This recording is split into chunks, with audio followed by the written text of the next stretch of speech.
ऐसे जैसे मेरे घर में दैनिक जागरण अखबार आता है, टीवी पे न्यूज चलता है, मैम एकदम बायस न्यूज होती है, मैम एकदम पूरी तरीके से पक्षपात होता है। हाँ, हम बुरे पत्रकार हैं। उनके एंकर भी क्या होते हैं, जो गवर्नमेंट है उन्हीं के हिसाब से क्वेश्चन करते हैं। एक बार अगर जैसे हम लोग शिक्षित है, एक बार कोई जागरूक अगर हो जाएगा, उसको सिस्टम के बारे में थोड़ी जानकारी होगी, तो मैम वो अखबार और वो टीवी वाली न्यूज़ देखना ही बंद कर देगा। मैम मेरे हिसाब से तो न्यूज़ में जो पारदर्शिता है इस मामले अगर हम यूट्यूब को देखें तो यूट्यूब बहुत आगे जा चुका है। अब लोग अगर टीवी पे न्यूज़ का कंजप्शन कर भी रहे हैं तो वो उस पर बिलीव नहीं करते हैं। अब न्यूज़ पे कंजप्शन टीवी पर कर रहा है जो घर के बुजुर्ग हैं, सिर्फ वो जिसके पास भी स्मार्टफोन में टीवी को पूरी तरह छोड़ चुके। चुनाव हुआ है, पॉलिटिकल पार्टी के बीच हुआ है, लेकिन इस बार पहली बार यूट्यूबर वर्सेस मोदी जी हुआ। भैंस भी लेकर के वो नेताजी आए हैं। क्या नाम है भैंसिया का? भैंस का नाम है स्मृति ईरानी। एक दिन के लिए प्राइम मिनिस्टर बना दे तो आप क्या करोगे? Free education. मैं पाकिस्तान पर मिसाइल छोड़ूंगी सबसे पहले। अच्छा, और अगले दिन उन्होंने हम पे छोड़ दी तो मैं तो एक दिन की पीएम थी ना, अगले दिन मोदी जी जाने। Oh my God! ओए देख लेंगे। लोगों का, आम जनता का टीवी न्यूज से विश्वास उठ गया है। लोग नहीं मानते कि टीवी न्यूज उनके मुद्दे उठा रहे हैं। मुझे क्रेडिट नहीं चाहिए। लोग आलोचना कर रहे हैं। वहीं उस तरफ यूट्यूबर्स आए हैं, बहुत ध्रुव राठी के बहुत सारे वीडियोस आए हैं। ऑलमोस्ट उनको एक ऑपोजिशन की फेस की तरह दिखाया गया है। ये ध्रुव तारा इन दिनों आंखों का तारा बना हुआ है। जो यूट्यूबर्स हैं, ध्रुव राठी हो, आकाश बैनर्जी हो, अजीत अंजुम हो, ये लोग जो रिपोर्टिंग कर रहे हैं, ये लोग जो डिस्कशंस कर रहे हैं, ये लोग असली मुद्दे उठा रहे हैं। सो एक YouTube news versus TV news. Modi ji का काम है तो अच्छा ही, पर है भारत को वापस 1947 की तरह बांटने वाला। अभी जो हिंदू बीजेपी को वोट दे रहे हैं वो खौफ से दे रहे हैं, शौक से नहीं दे रहे हैं। देश की जनता को अभी तक आप समझ नहीं पाए। अरे राहुल बाबा, देश की जनता ट्विटर, इंस्टाग्राम और यूट्यूब से प्रभावित नहीं होती।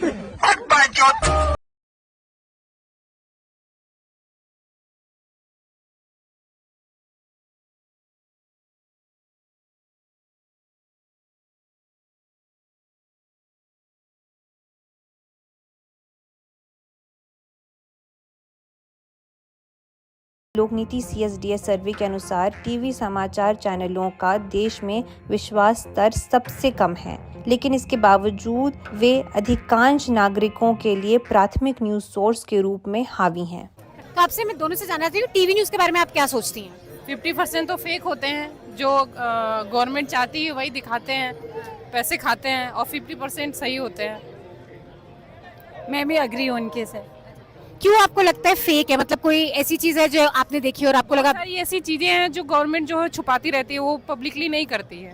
मतलब गवर्नमेंट काम कर रही है, बहुत अच्छा कर रही है। हम चाहते हैं कि मोदी जी फिर से आए, लेकिन जहाँ तक रोजगार युवाओं के लिए है तो एज सबका निकलता जा रहा है, ना वैकेंसी आ रही है, बच्चे ऐसे ही पढ़ते जा रहे हैं, कंपटीशन में होते जा रहे हैं, हो ही नहीं रहा, कुछ नहीं हो रहा है। ज्यादातर यूपी में तो पेपर ही लीक हो जाता है। एक बार बता तो देते कि हम नहीं रहना चाहते इस बार तो आपने कुछ कहा भी नहीं। अच्छे पल को तो हम जिंदगी भर याद करेंगे, सुजोग को रखेंगे। इस दुनिया हिंदुस्तान को चलाने वाले कौन है आज की डेट में? मीडिया चला रहा है।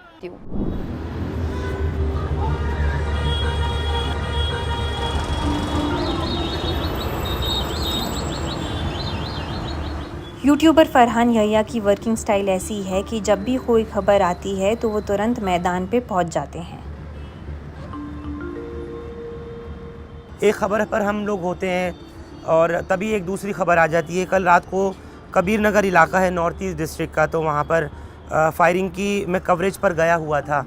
वो दिखा ही रहा था, बल्कि वहाँ रात लाइव मैंने कवर किया। उसके तुरंत बाद ही लालकुआं इलाका है हौस काजी थाने का, सेंट्रल डिस्ट्रिक्ट का, वहाँ से खबर आ गई कि यहाँ पर गोलियाँ चल गई हैं और एक लड़के को मारा पीटा गया है। I rush to the spot. इसी तरह फ़ोन की घंटी बजती रहती है जैसे अब बज रही है, और फिर मैं अभी कोई और ख़बर हो सकती है। हेलो फरहान जी बोल रहे हैं? हाँ जी, बोल रहा हूँ सर। अंशुल बात कर रहा हूँ, शास्त्री नगर दिल्ली से, किंतन के घर से। आप आने वाले थे? अंशुल जी, मैं यहाँ पहुँच गया हूँ, Shastri Nagar metro station gate number 1 पर आया हूँ, यहीं किंतन के घर पर।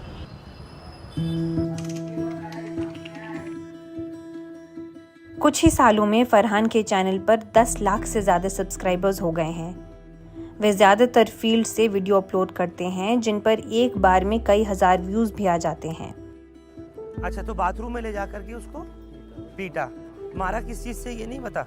फरहान एक 11 साल के लड़के के परिवार से मिलने जा रहे हैं जिसे कथित तौर पर उसके स्कूल के सीनियर छात्रों ने पीट कर मार डाला था। हालांकि शुरुआती हफ्तों में मीडिया ने स्टोरी पर ध्यान दिया था, लेकिन जल्द ही इसे किनारे कर दिया। जो कातिल है उनको जो लगे उसको सजा दे।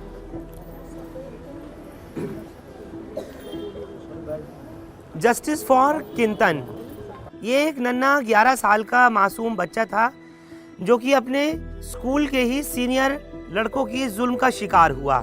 कोई मीडिया, कोई बड़ा चैनल, कोई मेन स्ट्रीम मीडिया, कोई अखबार, यहाँ किसी की नजर कहाँ से पड़ेगी?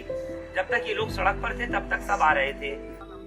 कुछ ही मिनटों में किंतन के घर से फरहान की छोटी और रॉ लाइव स्ट्रीम को 60,000 से अधिक बार देखा गया और कई कमेंट्स भी मिले। अच्छा, आप न्यूज देखते हैं? जी न्यूज देखता हूँ। कौन सा पसंद है चैनल? न्यूज 18। न्यूज 18 में कौन एंकर पसंद? अरे वो आधा हकीकत आधा फसाना मैं हमेशा देखता हूँ। क्या एक इंसान शेर में तब्दील होकर फिर से इंसान बन सकता है? क्या एक छड़ी किसी लापता चीज का पता बता सकती है? ये सब छोड़िए, क्या कोई दीवार पूरी सेना को गायब कर सकती है? आप कहेंगे ये तो नामुमकिन है। ये सारा मोदी मीडिया है मैडम। रिपोर्ट जो आते हैं, डेटा आते हैं, उस पर ज़्यादा बेटर बात करना है, क्योंकि अभी इंडिया जो प्रेस फ्रीडम इंडेक्स है उसमें 161 position out of 180। So better position, ये इसको बहुत बेकार पोजीशन बोल सकते हैं। तो अगर रिपोर्ट्स की बात करें तो इसके हिसाब से काफ़ी बैड पोजीशन इंडियन मीडिया का, मेन स्ट्रीम मीडिया का। सो आई थिंक मुझे लगता है कि सोशल मीडिया एक बेटर ऑप्शन हो सकता है अपनी बात रखने का। फरवरी 2024 में मेरी नियुक्ति उत्तर प्रदेश लेखपाल में हो चुकी थी। पूरी फरवरी मैंने 1 महीने जॉब की। उसके बाद आयोग और सरकार की खामियों की वजह से सुप्रीम कोर्ट ने उस भर्ती पर स्टे लगा दिया। तो पिछले 4 महीने से मैं नौकरी में होने के बावजूद फिर से बेरोजगार हो गया हूँ। तो ऐसी स्थिति में रोजगार, चूँकि मैं युवा हूँ, तो मेरे लिए रोजगार, शिक्षा और स्वास्थ्य सबसे बड़े मुद्दे हैं। अभी मुझे लगता है कि इंडिया में काफ़ी नफरत की जो राजनीति है, मैं उसके खिलाफ बोलना चाहूँगा, क्योंकि ये बहुत किसी भी नेशन के लिए बहुत खतरनाक हो सकता है आगे जाके।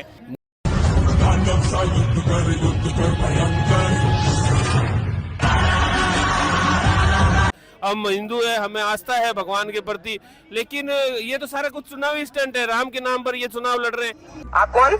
मेरी तरफ से कहाँ लगाया फोन? आपकी पूरी टीम को आपका क्या नाम है? हमसे क्या काम है? आपके 5 नंबर आया कैसे? बहुत बहुत शुभकामनाएं और बहुत बहुत बधाई। बस मोदी जी का तारीफ करने से नहीं होगा, मोदी जी का तारीफ करने से नहीं होगा। मीडिया को ये भी मुद्दे उठाने चाहिए कि युवाओं को रोजगार भी दे। पिछले कुछ सालों में ऐसे कई टीवी न्यूज़ एंकर और रिपोर्टर सामने आए हैं जिन्होंने खुद का यूट्यूब चैनल शुरू करने का फैसला किया है, जैसे कुमकुम बिनवाल, जिन्होंने मेन स्ट्रीम टीवी न्यूज़ में 15 साल काम करने के बाद ये कदम उठाया।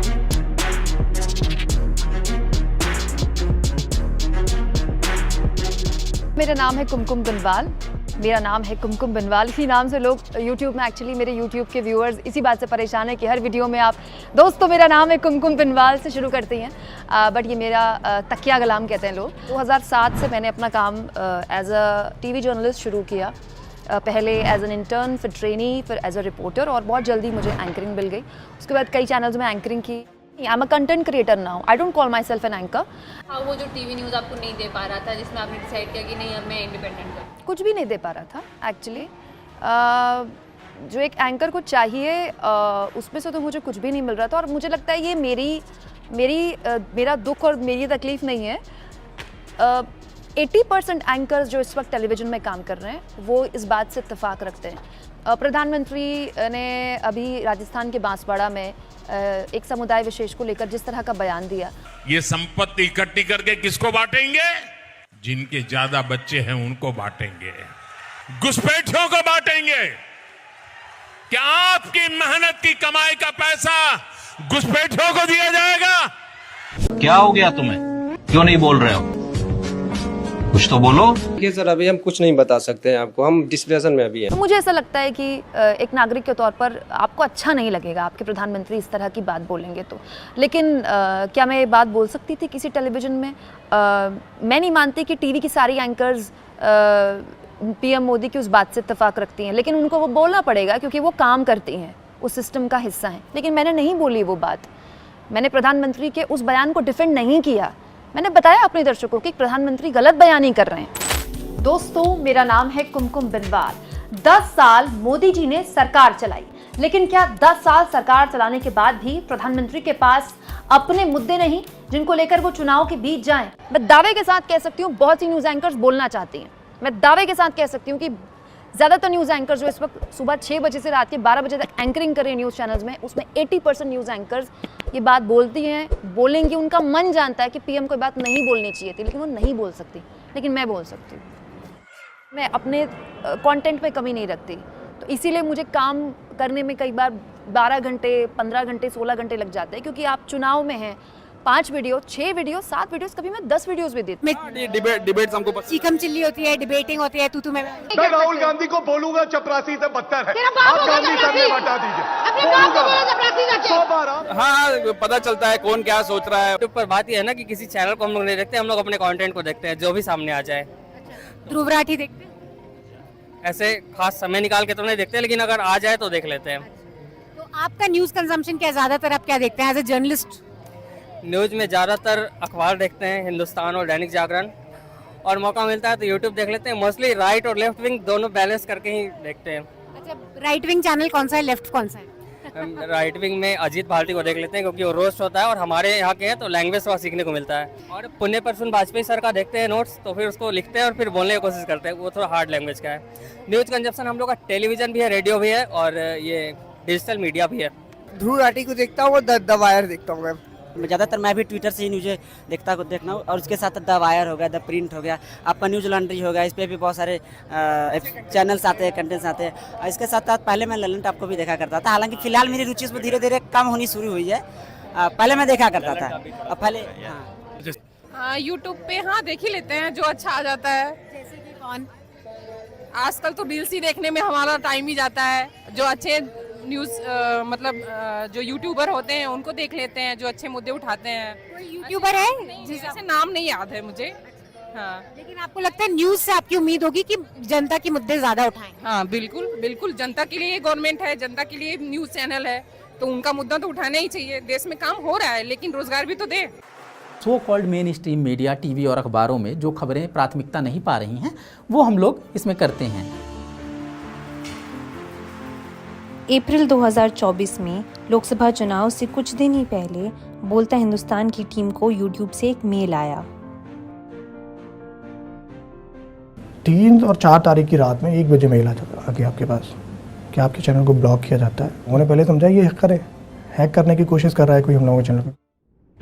मेल में कहा गया है कि यूट्यूब को सूचना एवं प्रसारण मंत्रालय से एक नोटिस मिला है, जिसमें बोलता हिंदुस्तान चैनल को ब्लॉक करने का निर्देश दिया गया है। इसमें यह भी कहा गया है कि MIB की ओर से यूट्यूब को भेजा गया नोटिस कॉन्फिडेंशियल है। अगली सुबह एक मेल बोलता हिंदुस्तान को सूचित किया गया कि उनका चैनल हमेशा के लिए हटा दिया गया है। यूट्यूब ने तो क्लियर कर दिया। यूट्यूब ये कह रहा है कि भाई MIB ने आपसे मुझे डायरेक्ट किया है। पूछ रहे वायलेशन क्या है, मुझे आप बताएं तो कैसा कौन सा वायलेशन है जो हम लोगों से हुआ है, ऐसी कौन सी गलती जो हम लोगों से हुई हो। तो आप 1 वीडियो को डिलीट करेंगे, 2 वीडियो को डिलीट करेंगे, 4 वीडियो को डिलीट करेंगे। आज की डेट में NVDA न्यूज़ 18 पे कितने फाइन लगा रहा है, उनके सारे वीडियोस पड़े हुए हैं। वो रात दिन नफरत की खेती कर रहे हैं, जहर फैला रहे हैं, उनसे कोई सवाल नहीं है, उनके कोई वीडियो डिलीट नहीं किए जाते हैं। जो रीज़न है वो बोलता हिंदुस्तान का नाम है, क्योंकि वो हिंदुस्तान को बोलने नहीं देना चाहता। 8 मई को यूट्यूब ने बोलता हिंदुस्तान को एक मेल भेजकर कहा कि उनसे गलती हुई है और चैनल ने कोई उल्लंघन नहीं किया है और फिलहाल निलंबन हटा लिया गया है। अच्छा, एक बात बताइए, क्योंकि आप कांग्रेस से हैं, कांग्रेस से नाते रखते हैं, टीवी मीडिया में ऐसा बहुत दिखाया है इलेक्शंस के दौरान स्पेशली कि कांग्रेस एक हिंदू विरोधी पार्टी है, कांग्रेस हिंदुओं का अपमान करती है। इसके बारे में आप क्या सोचते हैं, ये सब जो चर्चाएं चलती हैं? मेरी बात बताइए, आप हिंदू विरोधी कैसे कह सकते, क्या हम लोग हिंदू नहीं है क्या? हैं? राजीव गांधी जी ने सर्वप्रथम जो है वो राम मंदिर का ताला खुलवाया था, हैं? तो क्या वो राम मंदिर उन्होंने अपना ये चुनावी स्टैंड बना करके उन्होंने राम मंदिर का निर्माण करवा रहे हैं, या जो कुछ भी हम लोग भी आज जाके आए देख के आए, ठीक है। जिन लेडी से हमने बात करा उन्होंने बोला कि मैं भाजपा को सपोर्ट करती हूँ, मोदी जी अच्छा है काम करें, हम चाहते हैं मोदी जी आए, लेकिन मीडिया से उनकी फिर भी नाराजगी है। कि भाई सिर्फ जय जय मोदी करने से नहीं होगा। चाहे मैं मोदी को भी सपोर्ट करूं, लेकिन मीडिया को सवाल पूछने चाहिए। 10 साल अगर किसी ने शासन किया है, 10 साल अगर किसी की सरकार रही है, तो आप खाली जय जय मोदी करके डिबेट नहीं चला सकते। आपको ये दिखाना पड़ेगा कि 10 साल में क्या क्या काम हुआ है, क्या क्या अच्छा हुआ है, क्या क्या बुरा हुआ है।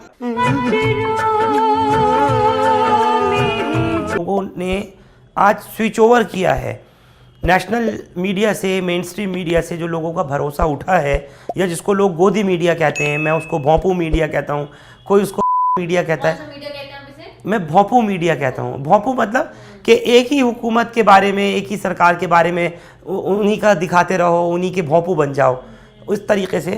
तो मैं ये आपको बताना चाह रहा था, लोगों का जो भरोसा उठा है, और दूसरी तरफ जो पैरेलल जो भरोसा कायम हुआ है सोशल मीडिया पर, उसकी सिर्फ वजह यह है कि लोग सच्चाई जानना चाहते हैं आज के भी दौर में।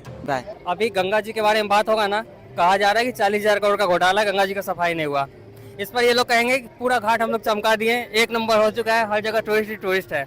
इस बात पर लोग ताली बजाएंगे। फैक्ट ये है कि इधर गंगा जी की सफाई को लेके जो योजना बना है, वहाँ पे पानी का टंकी है, दिन भर गंदा पानी इसमें जमा होता है, रात को 12 बजे खोल दिया जाता है। ये बात छिप जाता है इस डिबेट में। And one small question, sir. You were saying about emotional politics. Regarding people thinking emotionally you are strong, so emotionally masses control. Yes, sir, we are emotional people. Why don't you stand for one nation? Why don't you stand for one student power? Why don't you represent one? Why don't you represent one India? Why don't you represent one unity? आपका जो सवाल है कि आप एक का समर्थन क्यों नहीं करते हैं, देखिए बात यह है कि मेरी पैदाइश ही 2 लोगों के मिलने से हुई है। मेरे माँ बाप की शादी नहीं होती तो हम पैदा नहीं होते। मेरे माँ और बाप 2 लोगों की शादी हुई, और ऑब्वियसली शादी होने के बाद जो वो किए होंगे उसके चलते हम पैदा हुए हैं, तो उसमें 2 लोग मिले हैं। रही बात कि वन नेशन का क्यों नहीं सपोर्ट करते हैं, तो नेशन तो वन ही है, भारत एक है, इसमें कोई डाउट नहीं है। लेकिन इस एक भारत को रिप्रेजेंट करने वाला जो एक संविधान है, उसमें 300 से ज़्यादा आर्टिकल हैं, मोर देन 300 आर्टिकल्स हैं उस एक कॉन्स्टिट्यूशन में। और जो आप कह रहे हैं कि वन नेशन, उस वन नेशन को रिप्रेजेंट करने के लिए जो एक पार्लियामेंट है, उसमें भी 2 सदन हैं, लोकसभा और राज्यसभा, और उसमें से जो चुन करके लोग जाते हैं, उसमें भी कोई एक लोग नहीं जाते हैं, उसमें 545 मेंबर्स जाकर के पहुंचते हैं। तो हमारा जो वननेस है, वो वननेस एक्चुअली डाइवर्सिटी को रिप्रेजेंट करता है, उसमें डाइवर्सिटी है। और आपने जो सवाल पूछा, जय श्री राम, जय श्री राम आप बोलिए, ये आपकी आज़ादी है, आप जय श्री राम बोलिए, जय हनुमान बोलिए, आपको जो बोलना है बोलिए, क्योंकि इस बात को बोलने की इजाज़त हमको हमारा संविधान देता है। इसीलिए मैं आपसे ये आग्रह करूँगा कि आप कभी कभी उस संविधान की भी जय बोलिए जो आपको बोलने की आज़ादी देता है।